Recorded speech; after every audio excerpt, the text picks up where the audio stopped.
Olá pessoal, no vídeo de hoje discutiremos um pouco sobre a difração de raio-x e das ondas no geral, comentando desde os conceitos iniciais até a difração de raio-x e lei de Bragg e sua utilidade no dia a dia, sendo uma parte muito importante da área de estrutura dos sólidos, pois o auxílio dos raios-x é uma das formas mais usadas e importantes para deduzir distâncias atômicas interplanares e as estruturas cristalinas presentes no material. Mas para começarmos, é importante entendermos os conceitos básicos sobre a onda eletromagnética, como o que é uma onda, o que é amplitude e frequência, e entender um pouco mais sobre as suas propriedades. Uma onda é uma perturbação em um meio, que se propaga transportando energia sem que haja transporte de matéria. Então a onda nada mais é do que transporte de energia.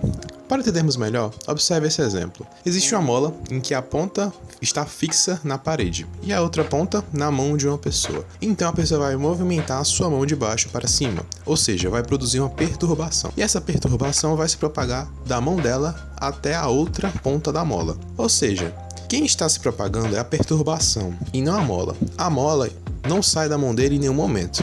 Não é a mola que vai até a parede, e sim a perturbação produzida pelo movimento feito pela pessoa. É válido citar também que existe o pulso de onda e a onda. A diferença entre essas duas está na imagem a seguir. Podemos ver que o pulso é a única perturbação que se propaga pelo meio, diferentemente da onda, que é uma sequência periódica de perturbações. Como é demonstrado na imagem, um pulso seria um movimento que uma pessoa fez na corda, produzindo uma perturbação, mas se ela fizer isso repetidas vezes, periodicamente, criará várias perturbações, denominadas de ondas. As características básicas das ondas são o período, representado pelo T maiúsculo, o qual é o tempo de oscilação completa. Por exemplo, nessa onda transversal, o caminho que ela faz é esse, vai para cima e depois para baixo. E a partir desse ponto, o movimento vai se repetindo.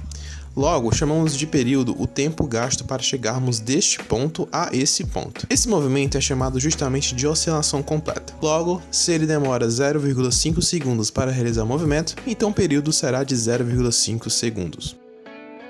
A frequência, representada pelo F minúsculo, é o número de oscilações em uma determinada unidade de tempo. Vamos voltar para a onda transversal para entendermos melhor. Se formos analisar, a onda dá duas oscilações completas. Se o tempo que a onda levou para fazer as duas oscilações completas foi de 1 segundo, então a frequência ficará sendo 2 oscilações por segundo. Uma forma de calcularmos a frequência mais facilmente seria pela equação 1 dividido por t, sendo t o período que discutimos no tópico anterior. Se formos substituir a variável t por 0,5 que descobrimos na questão, o resultado dará exatamente 2.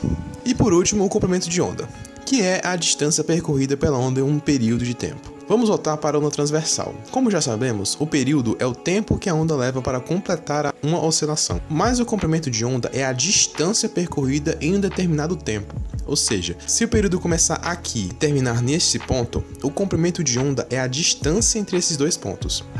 E uma informação importante é que o ponto mais alto da onda se chama crista, enquanto a mais baixa se chama vale. Agora vamos entrar no assunto mais diretamente ligado ao tema principal do vídeo, difração de raio-x. Mas primeiro, é importante sabermos o que é difração para o melhor entendimento da matéria. O fenômeno da difração ocorre quando a onda encontra uma série de obstáculos regularmente separados que são capazes de dispersar a onda e possuem espaçamentos comparáveis em magnitude ao comprimento de onda. Em outras palavras, a difração é uma consequência de relações de fases específicas estabelecidas entre duas ou mais ondas, que foram dispersas pelo obstáculo. Vamos observar essa imagem que representa uma difração de uma onda. Temos uma onda e uma parede. Nessa parede tem dois espaçamentos onde vão passar as ondas, e como podemos ver, está acontecendo um fenômeno da difração. Para ele ocorrer, é necessário que o tamanho do espaçamento seja da mesma ordem de magnitude do comprimento de onda, e que o obstáculo seja capaz de dispersar a onda. Como ambos os requisitos foram atendidos, está acontecendo a difração. Agora vamos falar sobre interferência. Como podemos ver, os buraquinhos estão fazendo a onda sofrer dispersão, sendo formada duas ondas. E logo depois podemos ver uma série de regiões em que nós temos uma interferência construtiva e outra destrutiva.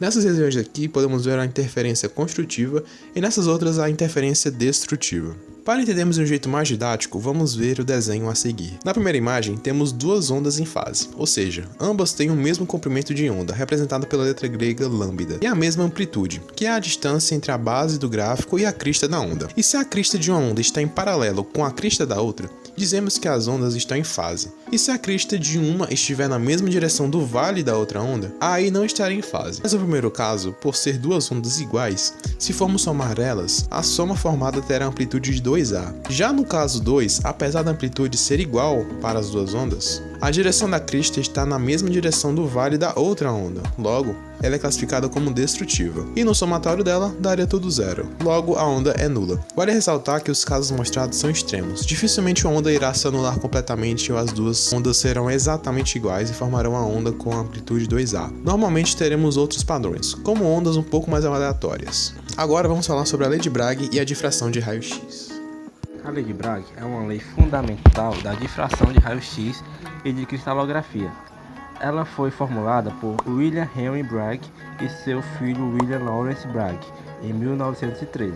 Essa lei descreve como os raios-x ou outras ondas eletromagnéticas são difratados por um cristal e como os difratogramas resultantes podem ser usados para determinar a estrutura cristalina de materiais. A lei de Bragg estabelece que quando os raios-x incidem em um cristal, eles sofrem interferência construtiva se a diferença de percurso entre os raios refletidos de planos atômicos no cristal for igual a um múltiplo inteiro do comprimento de onda dos raios-x incidentes. Isso cria padrões de difração que podem ser capturados em um difratograma.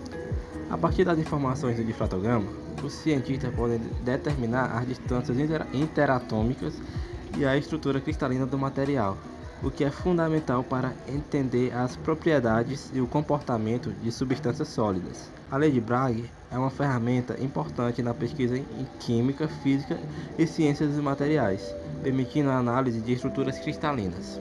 Então, a lei de Bragg, de forma resumida, é quando um feixe de raio-x incide sobre um material sólido. Uma fração é dispersada pelos elétrons associados a cada átomo.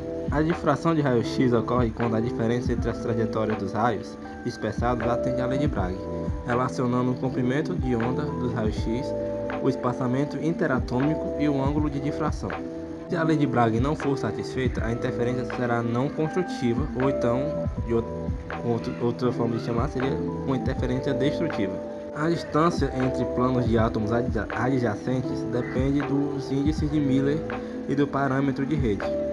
A lei de Bragg é uma condição necessária, mas não é suficiente para a difração em cristais reais, pois átomos em posições diferentes também afetam a difração. As regras de reflexão resumidas na tabela 3.9 especificam quais conjuntos de planos cristalográficos dão origem a feixes difratados, dependendo da estrutura cristalina. Essa tabela nos dá as condições de existência da reflexão para a difração de raio-x e índices de reflexão para as estruturas cristalinas cúbica de corpo centrado, cúbica de faces centradas e cúbica simples, em outras palavras, estruturas CCC, CFC e cúbica simples. Na estrutura cristalina CCC, os índices de Miller somados têm que dar um resultado par. Logo, os índices de reflexão para os 6 primeiros picos para os 6 primeiros planos, seguindo essa regra dos índices de Miller, serão 110, 200, 211, 220, 310 e 222. Os índices somados têm que dar par. Bom, na estrutura cristalina CFC, todos os índices de Miller individualmente têm que ser pares ou ímpares. Seguindo a lógica, os índices de reflexão para os 6 primeiros picos, para os 6 primeiros planos, serão 111, 200, 220, 311, 222 e 400. Como vocês puderam perceber, todos esses índices são ímpares ou todos são pares. Não pode ser ímpar par junto, tem que ser ou todos são ímpares ou todos são pares. E por último, na estrutura cúbica simples, não tem regras para os índices de Miller, então todos os picos são válidos. E os 6 primeiros seriam 100, 110, 111, 200, 210 e 211 e assim por diante. Agora nós vamos ver como e onde a difração de raio-x são utilizadas no dia a dia. A utilização das ondas no dia a dia e nas indústrias. Inúmeras coisas que utilizamos no dia a dia funcionam através das ondas eletromagnéticas. Por exemplo, o rádio, a televisão, o celular, o micro-ondas, o controle remoto, a internet sem fio, o Bluetooth, entre várias outras coisas que utilizamos no nosso dia a dia. Um exemplo que eu posso dar muito bem é o micro-ondas, onde o princípio é transformar a energia elétrica em energia térmica por meio das ondas eletromagnéticas. Eles utilizam o processo de ressonância, onde as moléculas de água presentes no alimento absorvem as ondas eletromagnéticas. Nas indústrias, se utiliza os princípios físicos de ondas, por exemplo, nos ensaios não destrutivos. Esses ensaios servem para encontrar descontinuidades ou defeitos em materiais e peças. Mas primeiro temos que entender o que é descontinuidade. As descontinuidades são imperfeições que aparecem nos materiais e nas peças, mas não impedem o uso em si das peças.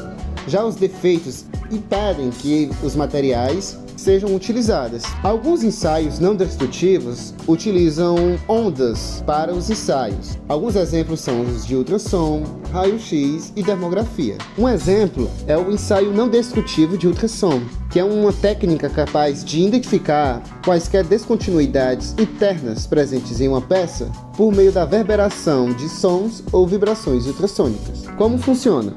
O ensaio não destrutivo de ultrassom faz o uso de ondas acústicas ou mecânicas colocadas sobre a superfície do material por meio de equipamentos específicos, onde consegue revelar todas as cavidades, falhas ou rupturas internas da peça, que não permitem a passagem dessa onda e, consequentemente, representam erros na qualidade e na durabilidade desses materiais. E essas descontinuidades reveladas pelo ensaio não destrutivo de ultrassom podem ser ocasionadas por diversos motivos, desde simples imprecisões no processo de fabricação até penetração ou surgimento de componentes como bolhas de gás, rechupes em materiais fundidos, dupla laminação, trincas, poros e falta de penetração em juntas soldadas, por exemplo, que você consegue identificar essas descontinuidades no processo.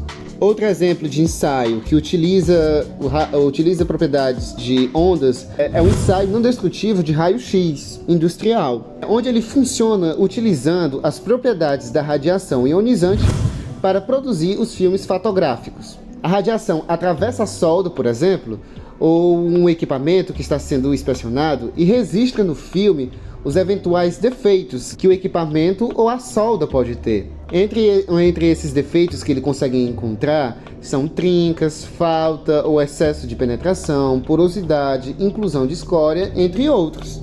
Obrigado, pessoal. Espero que tenha ajudado vocês a tirar as dúvidas sobre onda e ver a importância delas no nosso dia a dia e também nas indústrias e em outros locais. Muito obrigado a todos e ajudem, curtem e obrigado.